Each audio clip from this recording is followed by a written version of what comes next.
Good morning and welcome, everyone.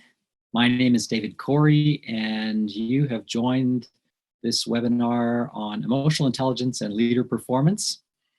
We're going to cover innovation today and talk about innovation as one of the four leadership dimensions of the MHS model of transformational leadership. So, innovation. It's a great topic, and I'm glad that you're here with me today. And let's dive right in. It occurs to me, however, that not every one of you who will be joining us or viewing this webinar knows who I am, nor do you necessarily know about the Emotional Intelligence Training Company. And so let me tell you a little bit about that. So the Emotional Intelligence Training Company was created by myself. We started a partnership with the publishing company, MHS Assessments. We began that partnership in 1998. And so next year will mark our 20th anniversary of offering services related to emotional intelligence assessment, training, coaching, and consulting. And we're really looking forward to that celebration of 2 decades of partnership. As for myself, I was teaching leadership courses prior to 1997 for the Open Learning Agency in Burnaby, BC. And I noticed that we had a wide range of personal and interpersonal skills in our training courses. And I didn't know what that was really all about until I attended a conference on a conference breakout session on emotional intelligence in 1997. And the speaker was Dr. Stephen Stein, the president of Multi Health Systems. So I approached Dr. Stein and began a conversation that led to becoming certified to offer the EQI certification course in partnership with MHS, and we have been doing that ever since. And in between the certification courses, we offer custom designed leadership development solutions for organizations around the world. And that may involve assessment for emotional intelligence. It may involve training. It may involve coaching. And it may involve instructional design as well. So that's a little bit more about me. I was trained as a high school teacher. I went on and did a graduate degree in adult education, and I'm just really fascinated with how people learn and how people best learn. And as you know, if you've been following us for a while, we've been experimenting with webinars and online learning and blended learning. And of course, it is the way that the world is going. And I still love to get up in front of a group of live human beings and see the looks on their faces and engage them in dialogue about some of these issues. So it still is my favorite thing to do, is to get up in front of groups of people wherever possible. And then second favorite is to do things like this, where I can share with you my experience of 20 years delving into and learning about the topic of emotional intelligence. Okay, so I'd like to start off this this session on innovation by telling you a little story. As it happens, there was a wealthy business owner who decided to create a golf course in the Cayman Islands. And as you may imagine, the Cayman Islands have a limited land base. And so in order to fit a golf course, it had to be about 1/3 the size of a regular golf course. And water all around. And every time people tried to play golf on this golf course, golf balls would fly much further than they were supposed to, and they'd go straight into the water. And this was a real problem because they had this beautiful course, and designed by Jack Nicklaus, by the way. And of course, Jack Nicklaus wasn't necessarily thinking about the fact that this would be a hard course to play because people would continuously hit their golf balls in the water. And so here we have this huge challenge for the investors, the company, the leaders involved in this golf resort. So what to do? How to? They thought of many ways of modifying the game. They thought of modifying the clubs. They thought of modifying the length of the clubs. They thought of modifying the club faces. They thought of modifying the club heads. They thought of changing the rules of golf. They thought of many, many things. But ultimately, what happened was apparently Jack Nicklaus, in working as a team with the McGregor Golf Equipment Company, came up with what has come to be known as the Cayman ball.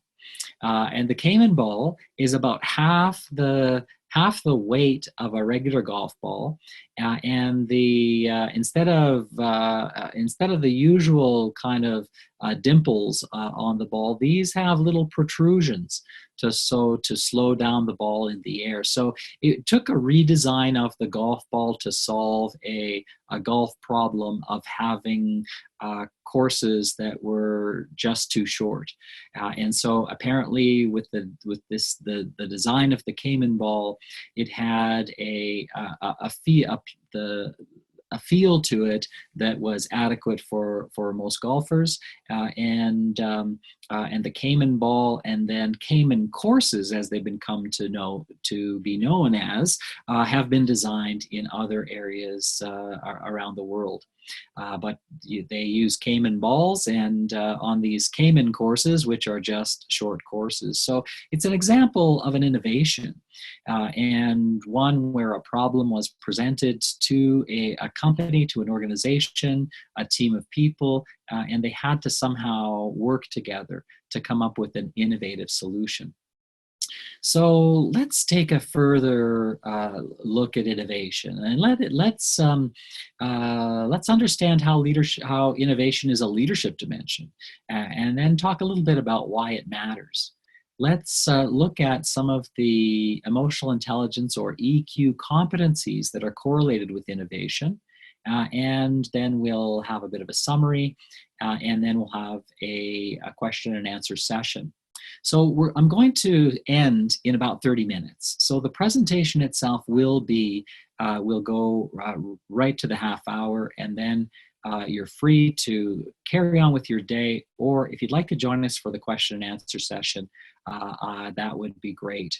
So I'm happy to take your questions at any time, so just feel free to type them into the Q&A feature of Zoom, or to type them into the chat box, in which case we'll take your questions.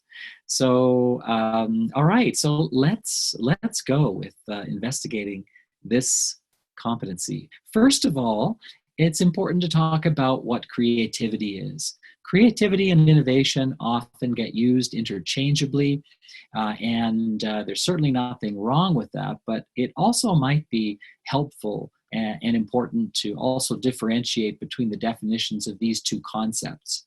Creativity is the use of the imagination to arrive at original ideas. It's this idea of putting something into the world that wasn't there before, coming up with something that's not been done before, that's new. And so some of you who are older, like I am, and you listen to the music of today that's created today, and it reminds us of so many songs, so many great and wonderful songs that have been written, and really it just illustrates how difficult it is to be creative when so many great things have already been done. And so what we find is that people are taking what is old and using it in new and different ways, and trying to come up with creative ways to use what has been done in the past, and in that way make it original. We're always building on what has been done, and so is there anything truly new in the world is an interesting question. So that's creativity. In terms of what innovation actually is, the difference here is that innovation has to do with application, the application of original ideas. And I love the image here. We've got individuals who are all pushing the squares, and then we've got the person who has come up with the sphere and is pushing it way out in front. And this really illustrates nicely the idea of why one might be interested in innovation, and it is because of the way that that embracing an innovative culture leads to continuous improvement, greater organizational effectiveness, and ultimately a greater or increased competitive advantage for organizations that are open enough to continuously innovate and have the right stuff. And I'm going to ask you momentarily about what you think are the biggest issues with respect to innovation, and so we'll take a look at that. Okay, so let's go, in fact, to a polling question in order to understand more about this. And here's our Ask the Audience section, where we will. Let's launch that poll. Now, I noticed someone. So here's the polling question. So check the reasons you've experienced for failure to innovate. So just in your experience, looking back on organizations that you have been part of, what are the reasons that that you think, based on your observation, were the reasons for failure to innovate? Why did organizations not innovate? And I saw a hand go up. I'm going to try to take that question. If you wouldn't mind, if you do have a question, just type it into either the Q&A box or to the chat box, and we'll take your question. Okay, so I've got some people are checking poor leadership, some are checking low engagement, some are checking poor team effectiveness, a few are checking poor communication. Laziness doesn't seem to be something that comes up there. That's kind of interesting. Low morale doesn't seem to be a reason based on your experience. Okay.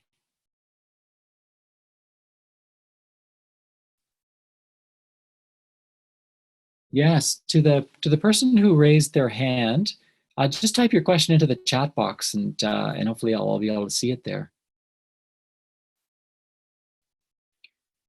Okay, I'm going to end that poll.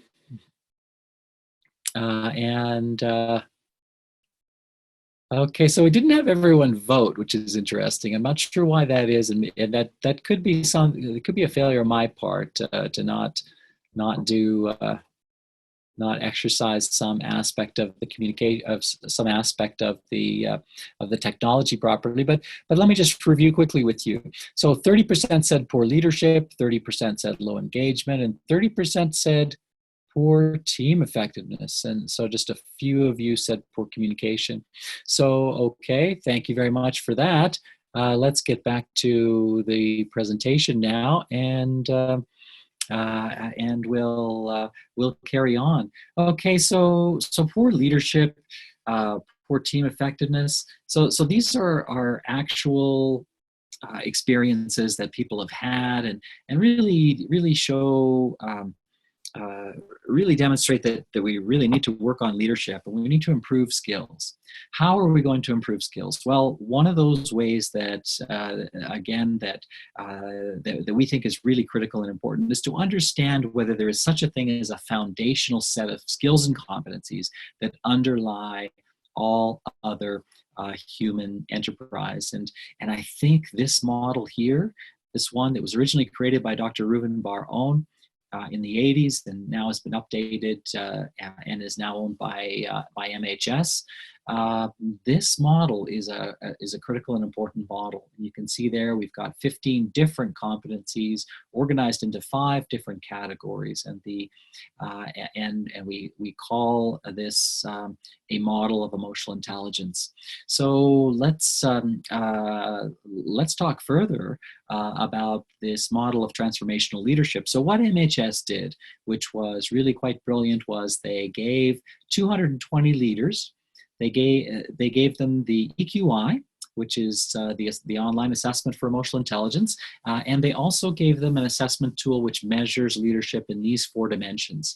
And if you've been following along with us in our webinar series, you'll know that we've covered authenticity, we've covered coaching, we've covered insight, and this is the 4th in the series. And of course, this is the innovation piece. So we'll just take a quick look at this idea of innovation. And then we'll look at the EQ competencies which most highly correlate with innovation and understand it at a bit deeper level. So an innovative leader focuses on taking risks, spurring colleagues to use their ingenuity, an innovative leader focuses on taking risks, spurring colleagues' ingenuity and autonomous thought. Knowledge is valued, and challenges are viewed as learning opportunities. So that's our model that we want to now take a look at and understand at a little bit deeper level. Here you can see the top 6 correlations with the EQI model with the 4-dimensional model of leadership.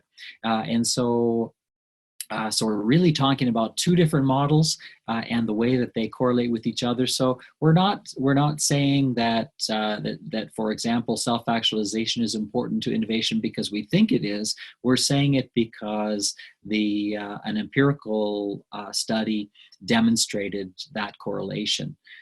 So I like the fact that we have a scientific basis for these observations, that this is not simply something that someone thought was important. It actually is. This study is proof that these 6 competencies are highly connected with innovation. So let's look at them. So self-actualization, if you notice from the model that we just looked at, self-actualization is correlated with each dimension of our leadership model. I've said it before, I'll say it again. If you're not, as Abraham Maslow says, if you're not what you are capable of being, then you will be less effective as a leader. So self-actualization is striving to be that which we are capable of being. Just as in the quotation, if you plan on being anything less than you're capable of being, you'll probably be unhappy all the days of your life. You will cause other people to be unhappy, and you will certainly affect your organization in a negative way. So ensure that you are inspired. Ensure that the role that you are in has meaning and a sense of purpose for you and provides that sense of fulfillment.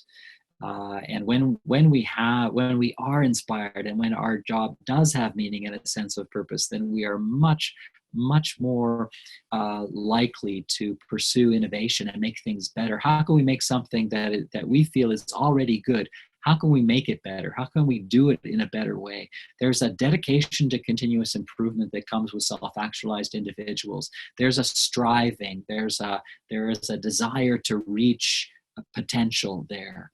This leads to exceptional team performance. This leads to bringing out the best in others. When we're around people who are self-actualized, when people who really have found what they're meant to be doing, we're really attracted to it for one thing, and then we are affected by it. We find that it really brings out the best in others and leads to an incredible culture of achievement. So that's self-actualization and its relation to innovation. We're much more likely to innovate when we are experiencing a sense of meaning and purpose. Independence is our second correlate with innovation. And of course, I like the image because it really demonstrates what we're talking about here. Don't go with the crowd. Don't do what everyone else is doing. That's not innovation. What we know is that innovation is about being self-directed, unimpeded by others. We can't worry too much about what other people think. If we do, we're limited by others. And independence implies that we know our own thoughts and opinions, and we're able to offer our unique perspective to others. And that influences the thinking of others. And we become an active participant in the creative process rather than a passive observer. Passive observers in creative processes lack independence. So that is the second one of our six EQ competencies. Then there's problem solving. And problem solving is the separate EQ competency. It is about knowing and understanding how emotions affect problems. And when we do, we are better able to be decisive. We are not affected by our emotions to the extent that we become wishy-washy and unable to take a stand. People who score higher in problem solving on our online assessment, they don't hesitate to respond when needed. They're able to move through a process when emotions are running high. And they don't get stuck in a particular option when there are other options available. They're able to search around and again, continue to move forward. They know when to push a group and they know when to take a break. And they're able to proceed without worry preventing them from moving forward. So that's the problem solving piece. Then we've got assertiveness.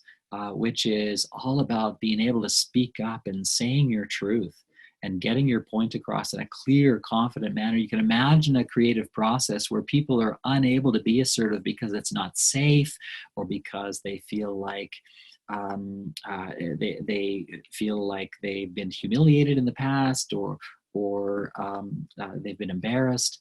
But this is about being in a culture where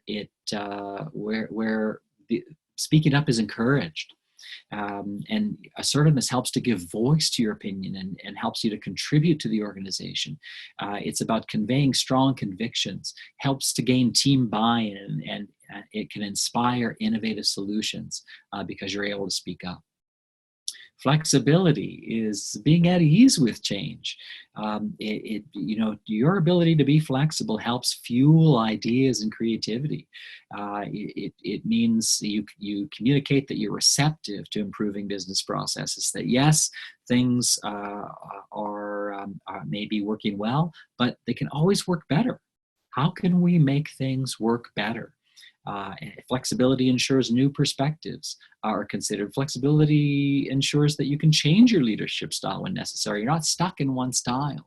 And flexibility encourages challenges to traditional procedures. And so to the point where challenges become the norm. And of course, flexibility encourages out-of-the-box thinking. Finally, optimism helps view possibilities. When we know there's always a better way for everything, then we're able to overcome adversity. We're able to learn from mistakes and say, you know what, we made a mistake, but that's okay. We're going to learn from it. We're going to pick up. We're going to move on. We're going to continue on with what we need to do. And it inspires others to do the same. Optimism is inspiring. People who are higher in optimism will set an inspiring vision and mission. They'll become a role model for positive thinking, and the organization prospers during uncertainty. It certainly encourages perseverance in the face of challenges, knowing that there must be a way, and it must be possible. So what would be steps for leaders to creating a culture of innovation? Well, I simply took those 6 EQ competencies, as critical and important as they are, from number 1 to number 6. If you want to lead a culture of innovation in your organization, first and foremost, ensure that you are in a role that has meaning and a sense of purpose for you, you will be inspired and you will inspire others as a result. Inspire others to be innovative, to make things better. Then check your independence. Are you free from dependence on others? Are you able to act without sort of looking to see what other people think and be too concerned about others? Number 3, are you able to move through the problem-solving process? Are you able to deal with all the emotions involved? The emotions surrounding how people feel about the problem itself, the emotions surrounding how people feel about the process itself. And then certainly able to handle emotions when they come up, handle conflict when it comes up, embrace conflict and see it as a source of improvement itself. Assertiveness, assertiveness is about speaking up and making your voice heard and making sure that others are heard, creating a kind of a safe environment for others to speak up and exercise their assertiveness. Are you flexible enough to consider many options and not accepting the status quo? And finally, are you able to focus on what's possible and not consider and not stay stuck in one particular perspective? So believing that things can be better and focusing on what is possible versus what's not possible is all part of optimism. So those are our steps for leaders to consider to create a culture of innovation. All right, so a quick summary, and then we'll move on to our question and answer period. An innovative leader focuses on taking risks, spurring colleagues' ingenuity and autonomous thought. Knowledge is valued and challenges are viewed as learning opportunities. You don't hear, we tried that once and it didn't work, so we're not trying it again. What you hear is rather, let's try something new. Let's consider all ideas. What ideas do people have? There are no bad ideas. There are simply ideas. Secondly, EQ competencies provide the foundation for a leader to support a culture of innovation. If you want to improve your leadership to support a culture of innovation, you will look to your foundational set of EQ competencies and ensure that you have the right foundation for that. You can always improve your EQ competencies. It's one of the things we love about this model. Other models may imply that we have a fixed emotional intelligence, and it's like IQ. It's once we're adults, it remains relatively fixed over the course of our lifetime, but not the model we use. These are about competencies, all of which can be improved for greater leadership effectiveness. So to create a culture of innovation, focus on self-actualization, independence, problem solving, assertiveness, flexibility, and optimism. We can always be more innovative and we can always be better and more effective leaders. So it is about considering what are those competencies that we can improve and where should we improve.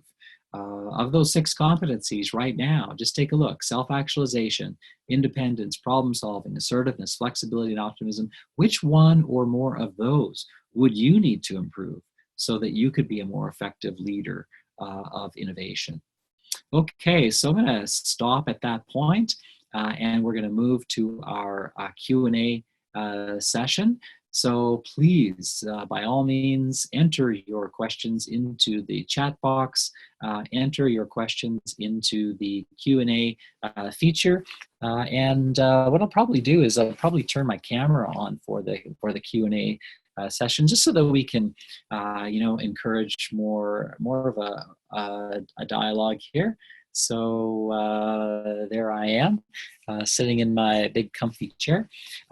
So what questions do you have? Let's take a look. I'm going to open up the chat box now and just read a couple of the questions that we've got. All right, so here's our first question. How could I get my manager to consider innovation? This is This is a common question that we get in a lot of our workshops and our group sessions. Someone saying, I get this. I really understand what you're saying, but my manager should be here.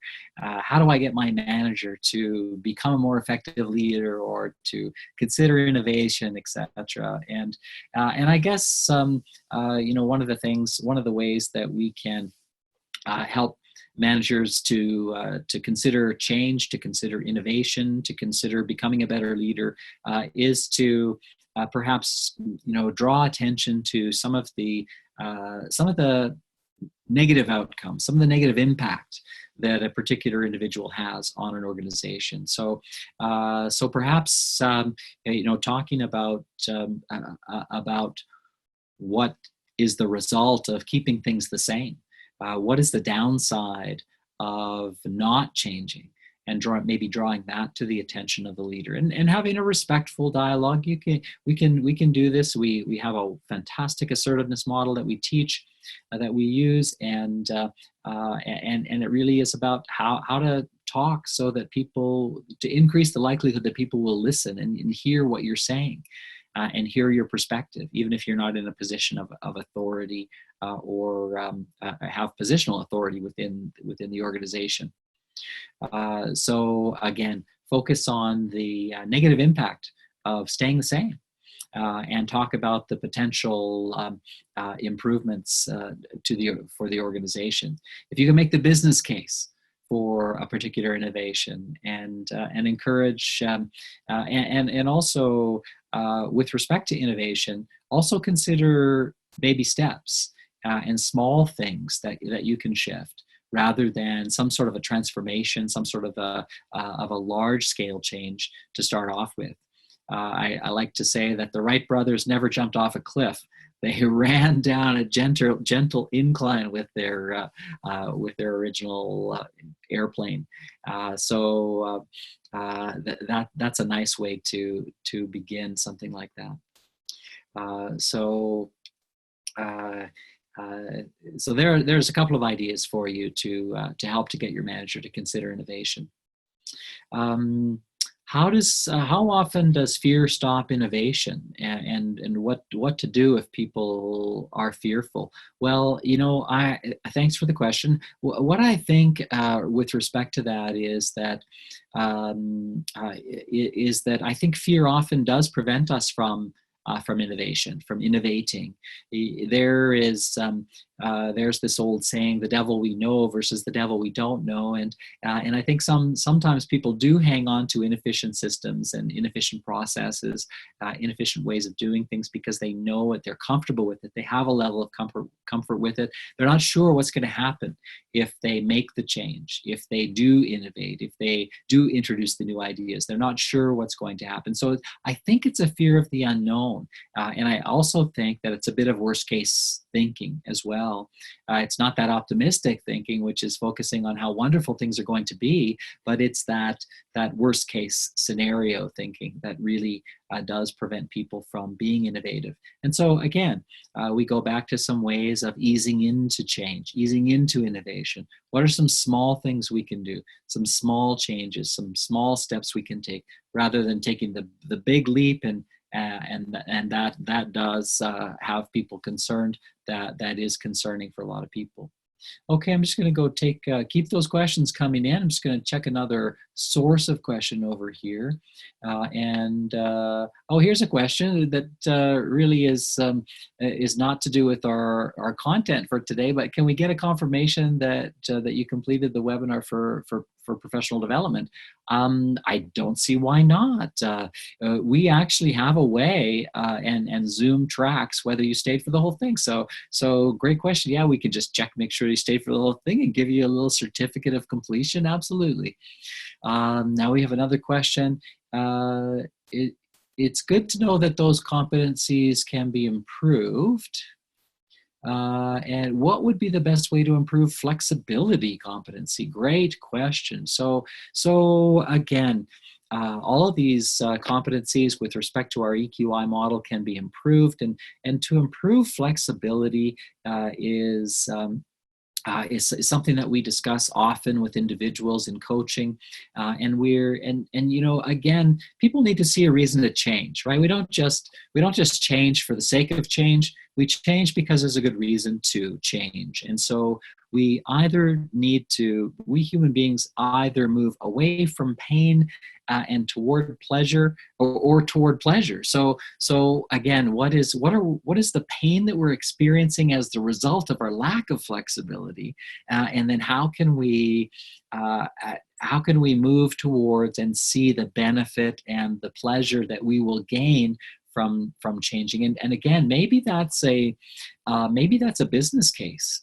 Maybe there's a business case for that, and maybe we can look at improving improving our competitiveness, or improving our efficiency, or improving our effectiveness. But you know, really, what is the reason for doing that? And then, with respect to small steps around flexibility, we could choose some areas that we feel fairly inflexible around, that have lower stakes for us, and start there.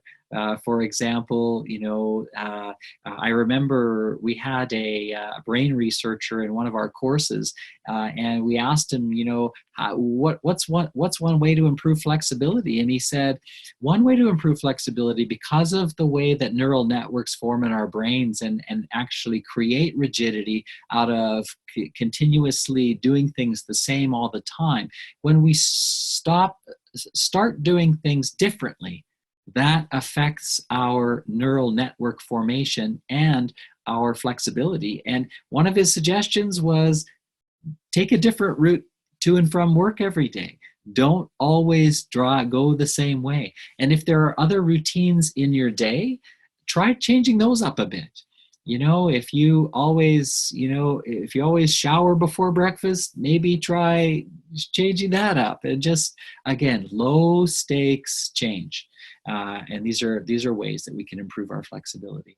So thank you for the question. That's a great question, and I'm happy to answer that. Okay, so speaking from a healthcare perspective, innovation takes risk, and with such limited resources, we tend not to take risk, as we cannot afford to possibly fail. It creates frustration.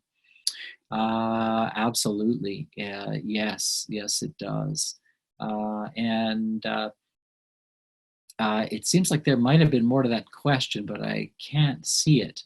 So absolutely, yes. In areas where innovation equals risk, you know, what we have to do is we have to find low risk situations where we can test our assumptions, and test our ideas for innovating. And so absolutely, we need to take risk out of the equation when we're talking about healthcare, we're talking about people's lives. So absolutely. So it is, again, about finding that hill that you could run down, not necessarily the cliff that you want to jump off to test your flying machine. So it would be about finding ways to minimize risk and take calculated risks. Calculated risk people understand. And absolutely, you can't necessarily afford to fail. Okay, so let's see what else we have here. We've got this question. Will you be having one on times of change and the emotions that management has to be aware on how we can make the transition smooth and successful in this area for culture and work environments? Will I be? I'm assuming that the question is, will we be having a webinar on change and the emotions that management has to be aware of? And that's a great idea. I think we absolutely will try having a webinar on change. And absolutely, it is about being aware of the emotions that come up in change. You know, there's some great books on change. You know, some of the people that have written some wonderful things on change are Connor and Cotter, and of course the son of the great Dr. Stephen Covey. He wrote a wonderful book on change as well. Something about at the speed of change, I think was the title of that book. And so absolutely, a lot in these books are about change management, change leadership, processes, but they often overlook all of the emotions that we know are involved in things like resistance. Resistance to change is all about the emotions of people. And unless and until we address the emotions of people in those change management processes, those are the people are still going to dig in. People are still going to sabotage change. People are still going to resist change, etc. So absolutely, we will have a webinar on change. Great question. What is the best way to ask management about the upcoming changes? We know there's a lot of growth and roles and promotions as a result. Not clear on the big picture aside from growth, nor is there a mission statement. Yes, well, if there's no missions, if there's no vision and mission, then that really does create, it does create a lot of uncertainty. And with uncertainty, that creates anxiety. David Rock wrote a wonderful paper on the SCARF model, it's the SCAR. Each letter of the SCARF model stands for something that we human beings crave. And the C in SCARF stands for certainty. We human beings crave certainty to varying degrees. You probably know some people whose need for certainty is so high that it does slow down their ability to innovate and be flexible even. So absolutely, if management, in your question, is aware of the fact that many people crave and desire a level of certainty, then maybe they would invest in and see the benefit to creating a mission statement, a vision for the organization, and without the traditional vision, mission, values, it makes it very difficult to operate.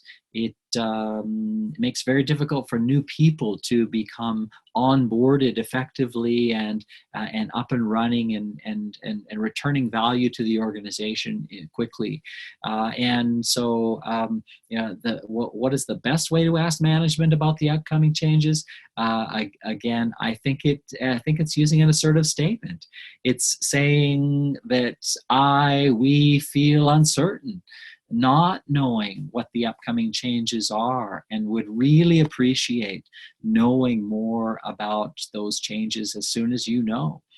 This is the concept of transparency and why transparency leads to engagement. We know that transparency leads to engagement. When people feel like they're sharing in on what is known, that there's no secrets, that people aren't keeping things from others, then that just leads to a much better working environment and much greater levels of certainty on the part of employees. Okay, so let's see what else we have here. Our company is quick to implement changes, no bureaucracy. That's good. We try and see if it is successful and build from there to make it better. What can we do to develop this more? Absolutely, that's great that there's no bureaucracy, but of course bureaucracy, if you think about it, is meant and usually develops over time in order to kind of patch loopholes. We have bureaucracy because it's meant to protect, or it's meant to minimize damage, or for some, often good reason. It is frustrating for us many times, and we don't like it. But I think in order to be better at what you do and develop more, I think perhaps it is a greater understanding of your process. And if everyone understood the process, if you see something that you think should be changed, here's what you do. And everybody knows that if they see some innovation, or if they see some way to innovate, and they can, and they know the process, they know who to talk to and how to talk to them about it, and how to make a business case, all those things can improve that process even more, I believe. How can management help create better engagement for employees if they have big picture and mission statement? I'm not quite sure what the question is asking. I think maybe maybe it's if they don't have the big picture and the mission statement. Right. How can management provide more transparency? Yeah, it is. I think through the asking of questions and really trying not to come across as impertinent or insubordinate in the asking of the questions. Perhaps it is more of an assertive statement. I feel that we could really improve engagement and we could really improve involvement in the contributions of employees if people had access to more information and had access to management thinking on various issues. I think that would be a great thing. And so really it is opening up dialogue and having dialogue with your managers about how to create greater involvement and greater engagement. Ultimately, we know a lot about employee engagement, and we know how to create it. And of course, it's all about leadership and how effective leaders are and how they are able to engage employees. Okay, let's see what else we have here. Other questions that people have. Okay. Here's one. My company culture believes innovation leads to job loss. What do we do about that? And again, that's part of that fear, and that fear that that fear of what is going to be the impact of change? What's going to be the impact of change for me? And we sometimes find this this idea when employee groups are strong and even perhaps there is a union involved, where people feel that really what management and leadership is really trying to do is trying to get rid of them all and just have machines take their jobs. When really, I don't think that's necessarily the case. That may be happening to some extent in some job sectors, and certainly is the future of work. Is if a job can be done by a machine, it will be.